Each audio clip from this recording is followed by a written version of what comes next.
Hi, everyone.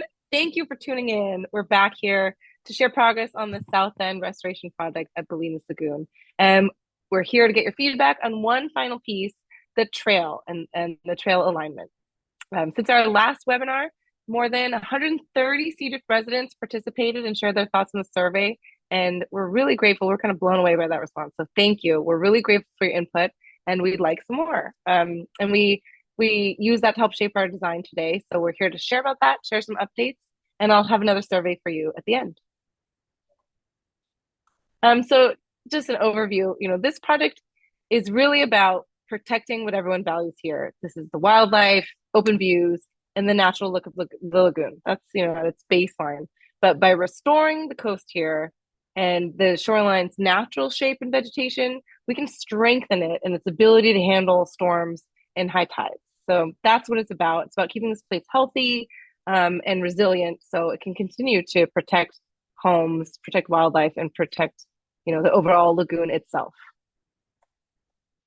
As a reminder of what we've been doing, and to recap our progress over the last year, we conducted all the technical studies. We developed the design concepts that we shared in our last webinar in September, and we shared that with you all, collected all the input from residents. The results were overwhelmingly positive. We'll have more to share on that later in this presentation.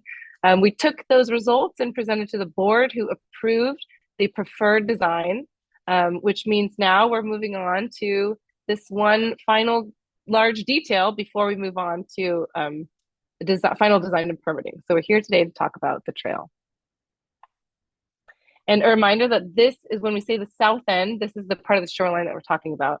Right here where the trail runs along the lagoon's edge, it's a really important part of the estuary. You may not forget that when you're walking out there all the time, but this is the last big place to have an impact, right? This is the last open stretch of the lagoon that's not bounded by Highway 1 or has already been restored. And this is the place that we can have a lot of impact. And that's why we're here, because together we can do something really special.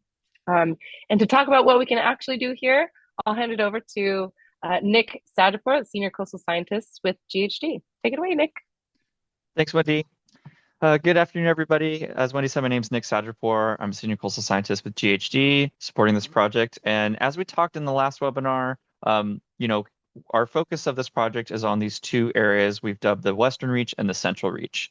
And so after a detailed studies of the existing conditions and a multi-criteria analysis that looked at habitat, resilience, construction costs, permitting, maintenance, and access, we really found the biggest opportunities for restoration in these two reaches.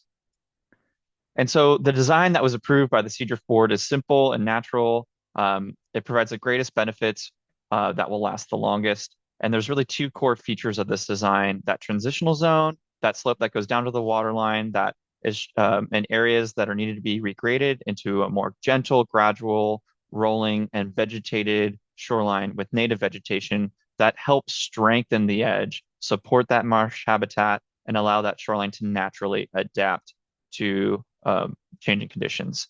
And then towards the upland, towards Dipsey Road, we have that dune terrace. That's that upland edge that can be reshaped into a broad, gentle, rolling dunes that have native plant vegetation. And this really creates a range of habitat opportunities. It also helps support resistance to erosion and provide all space for access, as well as the fire safety management that's been ongoing. Some additional features, we're looking at these natural stabilization using anchored logs to help absorb wave energy, trap sand, and create a broad range of habitat during the different tidal conditions, roosting, high tide foraging, and such. We're also looking at utilizing native vegetation across the whole project. This is really salt tolerant, resilient plants that have evolved to persist and really thrive in these areas that help stabilize the soil and do a much better job at providing those habitat benefits than invasive species and other non-native species. We're also very cognizant about community access and making sure that we incorporate a trail similar to the existing trail that's out there today, making sure that it's open and hoping that we can even support it and potentially enhance it. We've been coordinating with the Stinson Fire District thinking about invasives and those plants that might be more fire prone and how that could be removed. And again, this is in partnership with the Stinson Beach Fire Protection District to help reduce that wildfire risk. And again, all of this really builds on the natural defenses of the landscape. And we're really thinking about restoration and utilizing those native plants and materials to reshape that shoreline, add natural features, and protect people, wildlife, and the lagoon for years to come. So again, diving into the design a little bit across the reaches, in the wider areas, as you can see in the top here along that western reach, we're looking to kind of expand that dune area, create those undulations, gentler slopes, and then also look at um, anchored logs to create that stabilization on those kind of mini headlands. In the areas that have that existing ponding and in the woodlands with mature trees, we're looking to try to integrate with that and planning to reinforce that eroding berm along one of those ponds to support a more gentle transition along both edges of that berm where that trail now sits.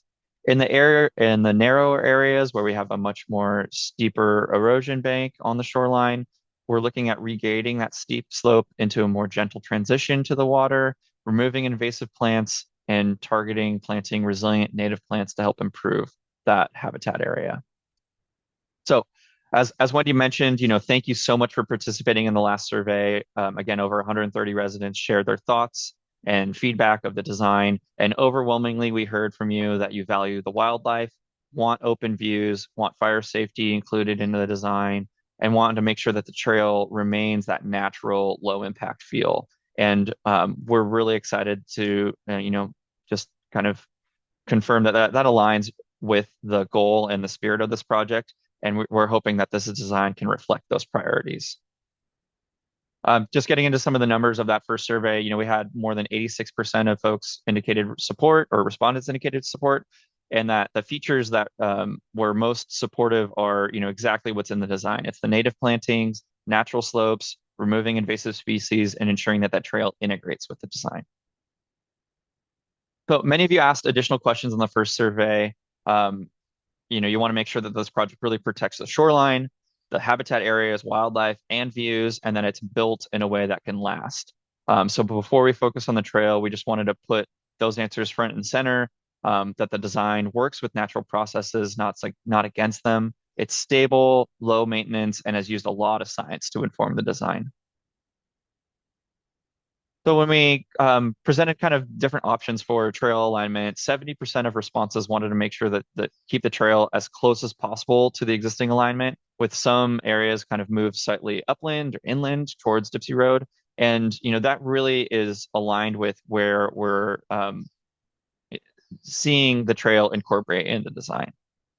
So I'm just going to flash up two kind of conceptual layouts of the trail. These are still pretty high level graphics that will be refined to the engineering drawings, but essentially just trying to illustrate that the proposed trail is trying to stay in nearly the same place with some gentle shifts inland, and to incorporate the dunes and hummocks that will be as part of the design. So on the western reach, we'll have that trail still stay more or less in the middle of that whole shoreline, but still meandering. And then as we move along the central reach, we'd still maintain that jog towards the lagoon shoreline edge as it does today. And then as you move east, kind of carry that back towards the middle. So again, the goal is to make it feel the same, hopefully improved with more native flora and fauna, keeping it natural, open, and helping support it last longer, hopefully with less maintenance. So at the end of the day, the goal is that when the project's done and the trail's done, it won't look, brand new, but it'll look a part of the landscape. We're not adding any structures or boardwalks, just trying to support what's already there. An unpaved surface with gentle slopes, native plants, maintaining those wide open views, easy access for walking, jogging, and dog walking. And just to try to put it all in place and reiterate, we're really the proposed trail as part of the design is trying to keep the same length, general width, and surface that all residents are used to, and hopefully improving it in areas such as you can see in here where it's really narrow and confined and constricted. We're simply making small adjustments to keep it usable and integrate it with the restoration. So you mentioned views matter. And we agree the project will replace tall invasive brush with more native species that naturally stay low. And that means the restored shoreline will actually improve views over time and not block them. So you'll still be able to see the lagoon, birds, the marsh, just hopefully a healthier, more native plants, while still keeping the landscape generally open and natural. So we know residents are concerned about disruption. Obviously, construction comes with that. So thinking about work hours and access routes, they'll all be planned to make sure they minimize any disturbance. And of course, as we get further along in the project and design and construction kind of comes into view, all of that will be shared well in advance with the residents. And there is no, plan for temporary access changes at all at this moment.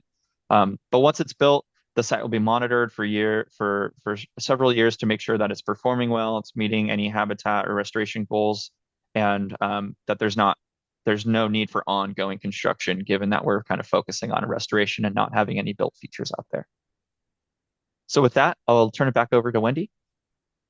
All right. Hi, everyone. Another question that we received in the survey was, what does this cost? And how are we funding this project? Currently, we're all here today because we received major grants from the California Wildlife Conservation Board, state agency, and the California Department of Fish and Wildlife.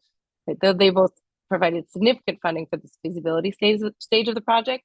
And to me, it highlights how much those agencies want to invest in projects like this. It's to support, the purpose of those is to support protecting critical habitats and community resilience. So that really shows, I think, their investment shows how important this area is and what a great project it is. We'll continue to apply for larger implementation grants to cover final design and construction. There's a lot of interest in funding projects right now that are ready to go to help coastal resilience. So I'll be starting on that shortly, for as early as next month, thinking about how do we fund the big construction phase of this.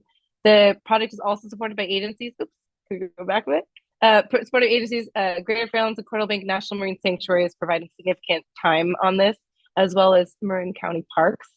And lastly, there may be some opportunities for gap funding and also to get involved with your hands on the ground when we start planting and thinking about what's out there. We definitely want to have opportunities for residents to come out and get your hands dirty and get involved yourself. All right, so lastly, here we are. This was a quick one. We have an opportunity for your input. We have a short second survey. You participated in the first one. This is the second, a new one to help shape the shoreline and another opportunity for questions that you may have. So please go to this link and find the new survey and let us know. The survey really helps us know that we're getting it right. So please do participate. And that's all. Thank you. Thank you again for your time and for your care of this place. We're really excited to keep working together as we, bring this all to life. Thank you.